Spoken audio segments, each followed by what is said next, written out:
Hi, I want to wish everyone a Merry Christmas and a happy and prosperous New Year.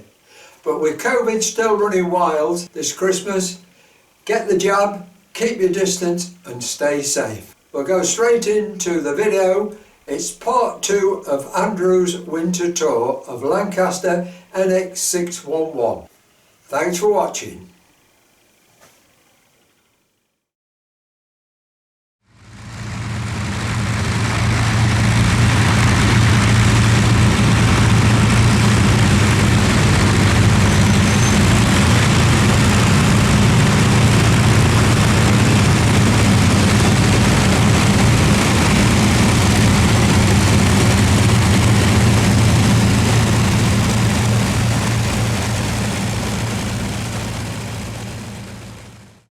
Forward of that is effectively where the joint is between the outboard wing and the centre section of the aircraft. So when you take this off, you leave the inboard engines on, and then just beside those is where the attachment points are. You'll see that the spar section, the wing is basically held on by 4 bolts. 2 at the top, 2 at the bottom. 1 forward and 1 rear at the top, 1 forward, 1 rear at the bottom. There's then a web that sits between the 2 spar sections, and there's many bolts through those as well. A lot of people, when they think of a wing, they expect the spar to be a big girder, effectively, like a big I-beam that just runs all the way through it. But the spars are actually made up of quite a few parts. So the outboard wing here is made up of 4 booms. So the rear spar, for example, has a top boom extrusion and a bottom extrusion, and then between those is a web. So it's a very thick piece of aluminium which is bolted through the spars themselves. These spars taper and they waste away as they get out towards the outboard end. The top is the same and they reflect each other, so they're mirror image of each other effectively. And then you have these forms that go between the 2, the ribs effectively, and then the stringers between the ribs. So the whole strength is made up through interlocking parts. The booms themselves obviously take the flex of the wing, so the main strength flex of the wing going wingtip to wingtip. These are lifed for different amounts. So if you think of a wing, when the aircraft takes off, the wing flexes. So the wingtip goes up and the centre obviously stays where it is. So that puts a lot of different loads on the wing spars themselves. The top spars are in compression because the wing is lifted, and the bottom spars are effectively stretched. So they're actually lifed differently. So the bottom spar, rear spar boom I believe it is actually about 4,000 hours, and then the one with the highest life is the front top boom, which is 5,500, something like that, 6,000 hours. So if you were to take an aircraft like PA474 flying from RAF Coningsby, they've replaced different booms from different parts of the spar at different times. So when they replaced their main spar back in '96 or whenever it was, they actually just replaced a single boom of a single section of the wing. So there's an awful lot of work to replace all the spars, and they just replaced the lowest or the highest timed part closest to its maximum time allowed. So looking back at this wing here, you'll see there's quite a lot of corrosion on it. So the white powdery stuff is all corrosion, and the same as NX611, we found that the worst corrosion on the wings is where this black paint is. So we don't know if it's the type of paint that was used that's not really kept the elements out from the metal, or whether it's the paint itself that's actually affected the material as well. So it's a very big job we have with the wing here. Quite a few of the leading edge ribs were damaged through the transport of the aircraft, and so we've taken those off, reformed them, and we've got a few replacements to make. All of these stringers here have got corrosion on them, so they all have to come off, have to be cleaned up, treated, painted, and then they can go back in again. But what we're doing now is doing this wing has saved us all the time to design the jig. It's saved us all the time to put the jig up, and it's going to save us a lot of time in the way we work out how to actually affect the project and actually do the project before we work on our wing.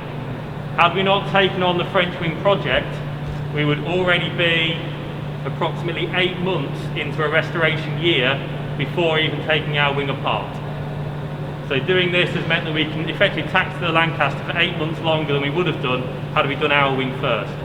if we'd taken a wing off the aircraft, I can imagine that the Lancaster itself would be stood dormant for approximately 3 or 4 years while we did the wing project. Doing this means that we can continue to taxi the Lancaster during the summer, means people can still come and see the aircraft, enjoy the aircraft, and it's still raising funds to plough back into the project. So the trailing edge behind us here, this is obviously off this wing as well.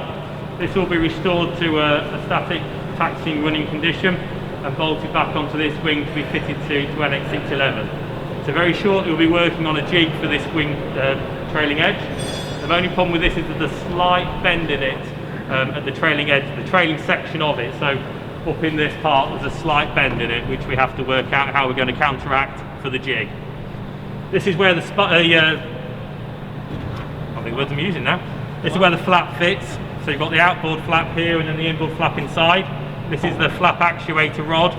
So this runs out and in to move the flap itself. These flap arms are attached to it so that when it extends the arm as it is now, it pushes the flap down, and when this comes back it retracts the arm in, which folds the flap up. And it's the same system on the inboard section of the flap as well.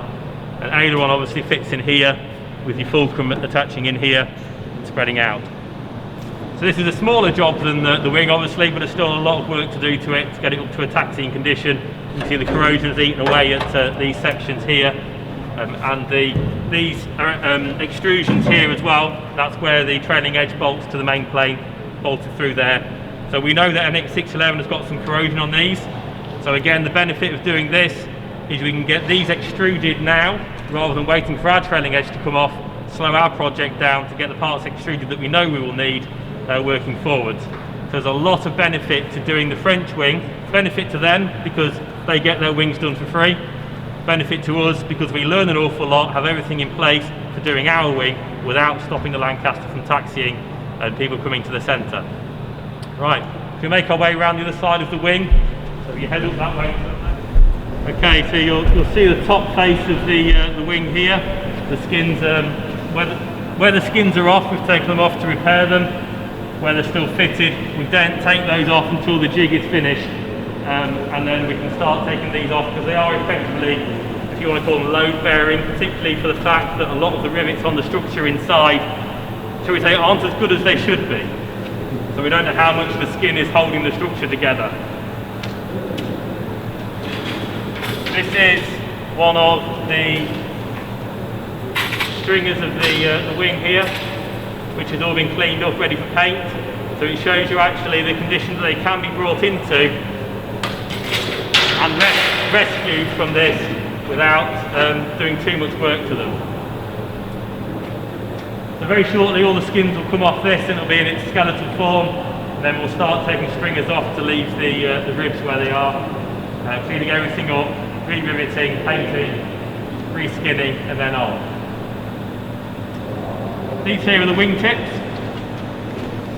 So the two situated just here are the wingtips off NX611. These are now in an airworthy condition, ready to fit.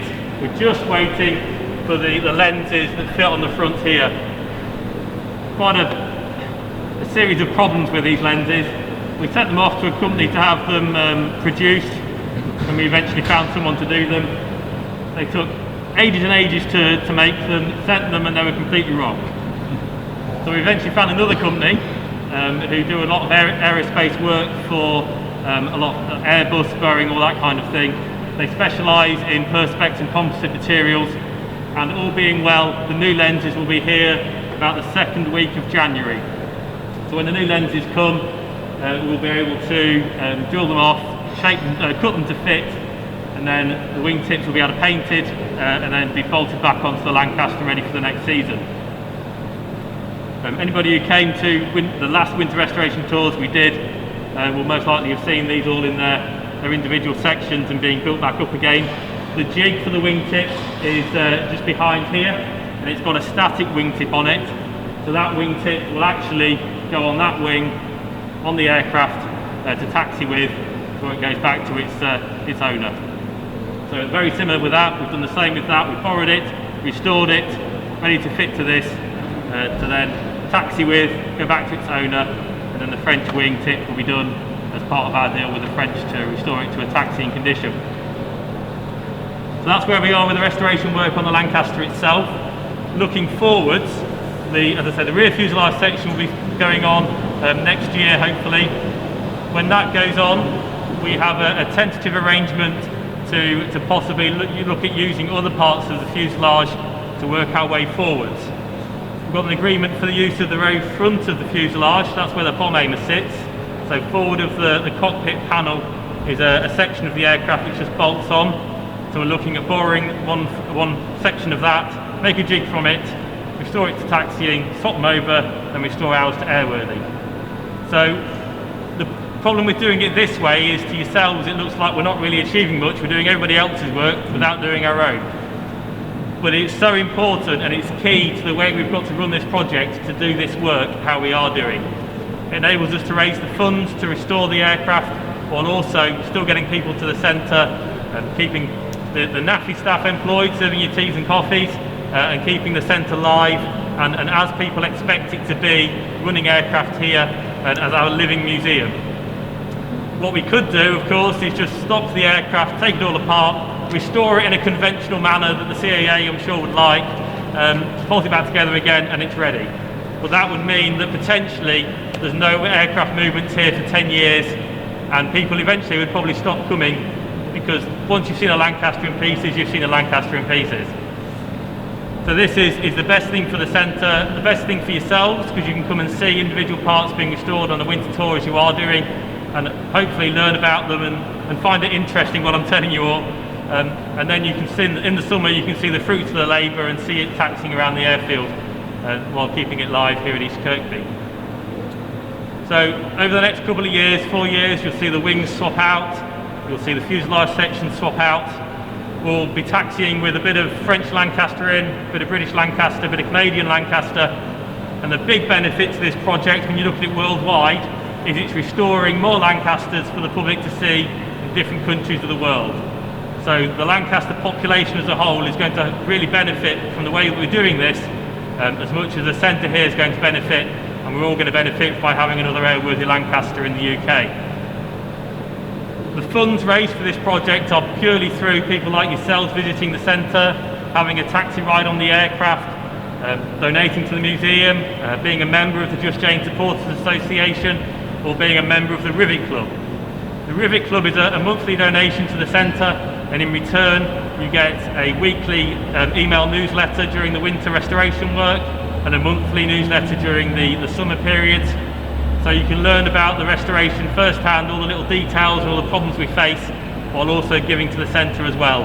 And that Rivet Club runs about £3 a month, up to as much as you would like to give. And it's a recurring payment each month, so you just sign up to it once, and until your card stops, you'll be receiving the emails. That Rivet Club is doing quite well for the project. It's raising approximately £85,000 a year at the moment.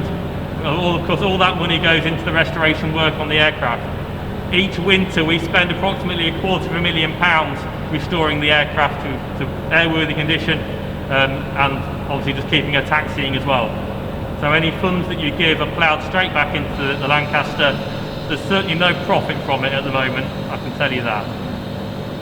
So thank you all very much for joining me here and listening to what I've got to tell you. Hopefully you're not too bored. Has anybody got any questions?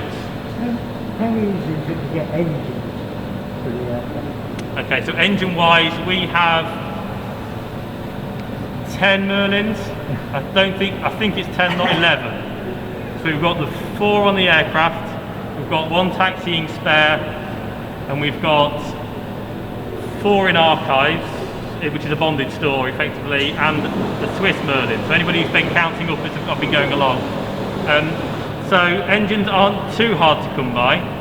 The trouble is you've got to get the specific mark of Merlin that you need. So on a Lancaster you have a Mark 24 Merlin, or a Mark 7 Lancaster Mark 24, which is a civilian designation is a Dash 500. So we've managed to find sufficient of those. We've also found a Merlin 35, which is a Merlin 24 with the wheel case taken off, different wheel case put on, and rebranded as a 35. So all Merlin 35 started as 24s before they were modified to a Merlin 35. So we found one of those, or it was offered to us from a chap who'd fished it out of the scrapyard, completely seized, We took it apart, sent it off to Maurice Hammond at iTech Engineering to be restored, and it's come back 0 times airworthy engine. The Merlin sat behind you there is the taxiing spare, so that's just been put back together again after having parts used, swapped out. So that's the taxiing spare we have. I say that there's 4 airworthy in bonded stock. And a couple of years ago we went over to Switzerland and purchased a Merlin 25, which is the same type that's fitted to the Mosquito, and that was a never run, straight out the factory, and just left and never used. It was actually sent over for a Mosquito in Switzerland after the war, but the aircraft fell apart before they used the engine. So it was never raced in a rally, never run. Still had all the original lead locking tabs on it and everything. So that's now in bonded store, just sat there, inhibited and preserved as a bit of a time capsule. So Merlin engines aren't too difficult to get hold of. Depends what mark you want, and it also depends what parts you need to then make it airworthy as to how easy it is to get those bits. Okay. Charge the public to do flights on it, like the Canada one? Yeah, so at the moment, as rules stand in the UK, you can't fly passengers on anything as big as a Lancaster on a permit to fly. So the Lancaster would be on a permit to fly, as opposed to a C of A. We've been told by the CAA, if you're looking at possibly wanting to fly passengers on the aircraft when it's airworthy, do everything now that you would need to put in place when it comes to a time to fly the passengers. So they haven't said outright you will be allowed to fly passengers on the aircraft when it's airworthy, but things are looking hopeful. They have a system called SSA&C, which allows everyone to fly on a Spitfire now, Hurricane, Mustang.